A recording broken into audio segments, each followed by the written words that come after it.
ذرا تصور کریں، اگر جہنم کی آگ کا ایک شعلہ اس زمین پر گر جائے، کیا آپ زندہ بچ سکیں گے؟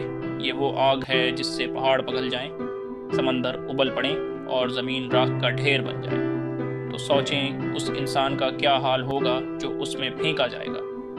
حضرت محمد صلی اللہ علیہ وسلم نے فرمایا، ہماری دنیا کی آگ جہنم کی آگ کے 70 حصوں میں سے صرف ایک حصہ ہے۔ صحیح بخاری۔ یعنی جو آگ ہمیں دنیا میں جلا دیتی ہے وہ جہنم کی آگ کے صرف 1% کے برابر بھی نہیں۔ اگر جہنم کی آگ زمین پر گر جائے تو پہاڑ موم کی طرح پگھل جائیں گے، سمندر ابل کر ختم ہو جائیں گے، درخت، جانور، انسان کوئی بھی زندہ نہیں بچے گا، زمین کی سطح تباہ ہو جائے گی، ہر چیز راکھ میں بدل جائے گی۔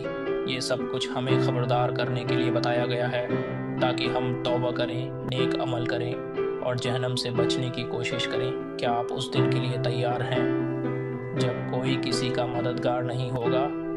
آج ہی اللہ سے معافی مانگ لیں، کل کی پکڑ سے بچ جائیں۔ یا اللہ ہمیں جہنم کی آگ سے محفوظ فرما، ہمارے گناہوں کو معاف فرما اور ہمیں نیک لوگوں کے ساتھ جنت الفردوس میں جگہ عطا فرما، آمین یا رب العالمین۔ اگر آپ چاہتے ہیں کہ مزید لوگ بھی جہنم کی حقیقت جانیں تو اس ویڈیو کو لائک کریں، کمنٹ میں آمین ضرور لکھیں اور چینل کو سبسکرائب کرنا نہ بھولیں تاکہ آپ تک آئندہ بھی ایمان افروز ویڈیوز پہنچتی رہیں۔